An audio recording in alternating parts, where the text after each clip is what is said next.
ಸಾಧನೆಗೆ ಸಂಕಷ್ಟ ಬಡತನ ಅಡ್ಡಿ ಬರೋದಿಲ್ಲ ಅನ್ನೋದಕ್ಕೆ ಬಳ್ಳಾರಿಯ ಈ ಯುವ ವೈದ್ಯ ಸ್ಫೂರ್ತಿಯಾಗಿದ್ದಾನೆ. ಯಾಕಂದರೆ ತಾವಿಲ್ಲಿ ನನ್ನ ಬಲವಂತಿರೋದು 4ರಿಂದ 5 ಜನ ಸೇರಿದೆ ತುಂಬಿ ಹೋಗ್ತಕ್ಕಂಥ ಒಂದು ಪುಟ್ಟ ಮನೆಯಲ್ಲಿರ್ತಕ್ಕಂಥ ಒಬ್ಬ ಯುವ ವೈದ್ಯ ಇವತ್ತು ಮೆಡಿಕಲ್ PG CETಯಲ್ಲಿ ಏನು ರ್ಯಾಂಕಿಂಗ್ ಬರೋ ಮೂಲಕ ಉಚಿತವಾದಂಥ ಸೀಟನ್ನು ಪಡೆದು ಏನು ಸಾಕಷ್ಟು ಯುವಕರಿಗೆ ಮಾದರಿಯಾಗಿದೆ ಅಂತ ಕೂಡ ಇಲ್ಲಿ ನಾವು ಹೇಳ್ಬೋದಾಗಿದೆ. ಯಾಕಂದರೆ ಎಷ್ಟೆಲ್ಲ ಸೌಕರ್ಯ ಇದ್ದರೂ ಎಷ್ಟೆಲ್ಲ ಅನುಕೂಲ ಇದ್ದರೂ ಕೂಡ ಓದೋದಕ್ಕೆ ಮೈಗಳತನ ತೆಗೆದುಕೊಳ್ಳುವಂಥ ಅದೆಷ್ಟೋ ಯುವಕರ ಮಧ್ಯೆ ಏನು ಬಳ್ಳಾರಿಯ ಯುವಕ ಇಷ್ಟು ಪುಟ್ಟ ಮನೆಯಲ್ಲಿದ್ದರೂ ಕೂಡ ತಂದೆ ತಳ್ಳುವ ಗಾಡಿಯಲ್ಲಿ ಸಣ್ಣ ಪುಟ್ಟ ವ್ಯಾಪಾರ ಮಾಡ್ಕೊತಿದ್ರು ಕೂಡ ಸಾಧನೆಗೆ ಸಂಕಷ್ಟ ಬಡತನ ಅಡ್ಡಿ ಬರೋದಿಲ್ಲ ಅನ್ನೋದಕ್ಕೆ ಸಾಕ್ಷಿ ಎನ್ನುವಂತೆ ಏನು MBBS ಅನ್ನು ಕೂಡ ಆರಂಭದಲ್ಲಿ ಉಚಿತವಾಗಿ ತಗೊಂಡ್ರು. ಅದು MBBS ಕೋರ್ಸನ್ನು ರಾಯಚೂರಲ್ಲಿ ಮುಗಿಸಿದ ನಂತರ ಇದೀಗ ಮತ್ತೊಮ್ಮೆ PGಯಲ್ಲಿ ಕೂಡ ರ್ಯಾಂಕಿಂಗ್ ಬರೋ ಮೂಲಕ ಉಚಿತವಂತಹ ಸೀಟನ್ನು ಪಡೆದು ಸಾಕಷ್ಟು ವೈದ್ಯರಿಗಾಗಿರ್ಬೋದು ಯುವಕರಿಗಾಯಿತು ಮಾದರಿಯಾಗಿದೆ ಅಂತೇಳಿ ನಾವು ಹೇಳ್ಬೋದಾಗಿದೆ.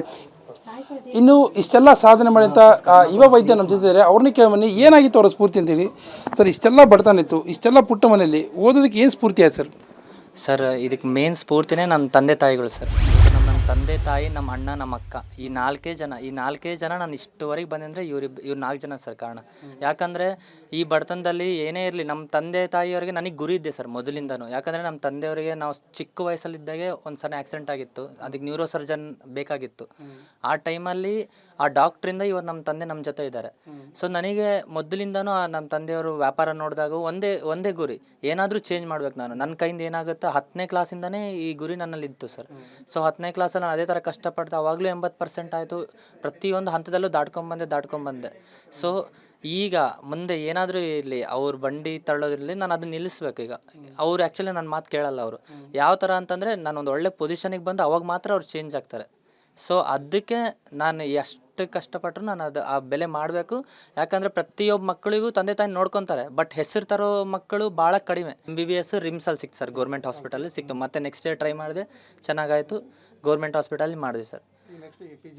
ಈಗ ಮತ್ತೆ ಪಿ ಜಿ ಎಕ್ಸಾಮು ಅದೇ ಆಯ್ತು ಸರ್. PG ಎಕ್ಸಾಮ್ ಏನಂತಂದರೆ ರೂರಲ್ ಸರ್ವಿಸ್ ಇತ್ತು ನಮಗೆ ಅಂತ ಬಾಂಡ್ ಇತ್ತು.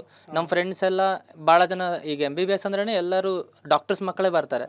ಸೊ ಅಲ್ಲಿ ಬಾಂಡ್ ಇರುತ್ತೆ ಸರ್, 10 ಲಕ್ಷ ಬಾಂಡ್ ಇದ್ದರೆ ನಿಮಗೆ ರೂರಲ್ ಸರ್ವಿಸ್ ಮಾಡೋ ಅವಶ್ಯಕತೆ ಇರಲ್ಲ. ನಮ್ಮ ಫ್ರೆಂಡ್ಸ್ ಎಲ್ಲ ಹೋಗ್ಬಿಟ್ರು ಸರ್. ನಮ್ಮ ಹತ್ರ ಕೆಪಾಸಿಟಿ ಇದೆ 10 ಲಕ್ಷ. ನಮ್ಮ ಮನೇಲಿ ನಾನು ಆದರೂ ಈ ಮಾತು ಹೇಳಿದ್ರು ಆಯ್ತು, ನಾವು 10 ಲಕ್ಷ ಕಟ್ತೀನಿ ಓದ್ಕೊ ಅನ್ನೋರೆ. ಬಟ್ ನನಗೆ ಅದು ಇಷ್ಟ ಇಲ್ಲ. ನಾನು ಮತ್ತೆ ರೂರಲ್ ಸರ್ವಿಸು ಮಾಡಿದೆ ಸರ್. ಆ ಟೈಮಲ್ಲಿ ಮಾಡಿದಾಗ ನನಗೆ ರ್ಯಾಂಕ್ ಸ್ವಲ್ಪ ಚೆನ್ನಾಗಿ ಆಗಲಿಲ್ಲ. ನಾನು ಮತ್ತೆ ಎಲ್ಲ ಬಿಟ್ಟೆ ಸರ್. ಈಗ ಮತ್ತೆ ಅಮ್ಮವರೇ ಈಗ ಕಷ್ಟಪಟ್ಟು ಓದಬೇಕಂತಂದ್ರೆ ನಮ್ಮಪ್ಪ ಮತ್ತೆ ನನಗೆ ಗೈಡ್ ಮಾಡಿದೆ ಸರ್. ನಾನು ಡ್ಯೂಟಿಗೆ ಹೋಗ್ತೀನಿ ಅಂತಂದೆ, ಕ್ಲಿನಿಕ್ ಮಾಡ್ತೀನಿ ಅಂತಂದೆ, ಯಾವುದಕ್ಕೂ ಬಿಡಲಿಲ್ಲ.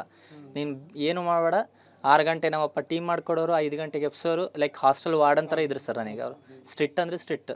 5 ಗಂಟೆಗೆ ಎದ್ದೇಳ್ಬೇಕಂದ್ರೆ 5 ಗಂಟೆಗೆ ಎದ್ದೇಳ್ಬೇಕು. ಸೊ ಆ ಥರ ಪ್ರತಿಯೊಂದು 5 ಗಂಟೆಯಿಂದ ರಾತ್ರಿ 10 ಗಂಟೆವರೆಗೆ ನಮ್ಮ ತಂದೆ ಟೀ ಮಾಡೋರು. ಎಂಟೈರ್ ಕ್ರೆಡಿಟ್ ನಮ್ಮ ತಂದೆ ತಾಯಿ ಸರ್, ನಮ್ಮ ಬ್ರದರ್, ನಮ್ಮ ಸಿಸ್ಟರ್, ನಮ್ಮ ಭಾವರು.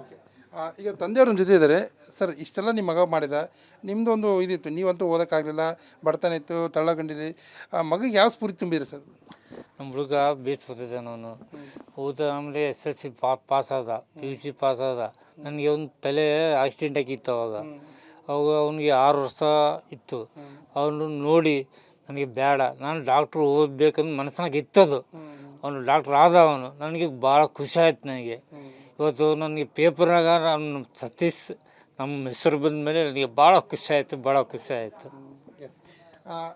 ಇದು ಬಡತನದಲ್ಲಿ ಹುಟ್ಟಿರ್ತಕ್ಕಂಥ ಮಗನ ಬಗ್ಗೆ ತಂದೆ ಹೇಳ್ತಕ್ಕಂಥದ್ದು, ತಂದೆಯೇ ಸ್ಫೂರ್ತಿ ಅಂತ ಮಗ ಹೇಳ್ತಕ್ಕಂಥದ್ದು ನೋಡಿದರೆ ಇದೊಂದು ಭಾವನಾತ್ಮಕ ಸನ್ನಿವೇಶ ಅಂತ ಕೂಡ ಇಲ್ಲಿ ಹೇಳ್ಬೋದಾಗಿದೆ. ಕೊನೆಯದಾಗಿ ಹೇಳೋದಂದರೆ ಸಾಧನೆಗೆ ಸಂಕಷ್ಟ ಅಡ್ಡಿ ಬರೋದಿಲ್ಲ ಅನ್ನೋಂಥ ಮಾತನ್ನು ನಾವಿಲ್ಲಿ ಸ್ಪಷ್ಟವಾಗಿ ಹೇಳ್ಬೋದಾಗಿದೆ. ಕ್ಯಾಮರಾ ಪರ್ಸನ್ ಶ್ರೀನಿವಾಸ್ ಜೊತೆ ನರಸಿಂಹಮೂರ್ತಿ, ಏಷ್ಯಾನೆಟ್ ಸುವರ್ಣ ನ್ಯೂಸ್, ಬಳ್ಳಾರಿ.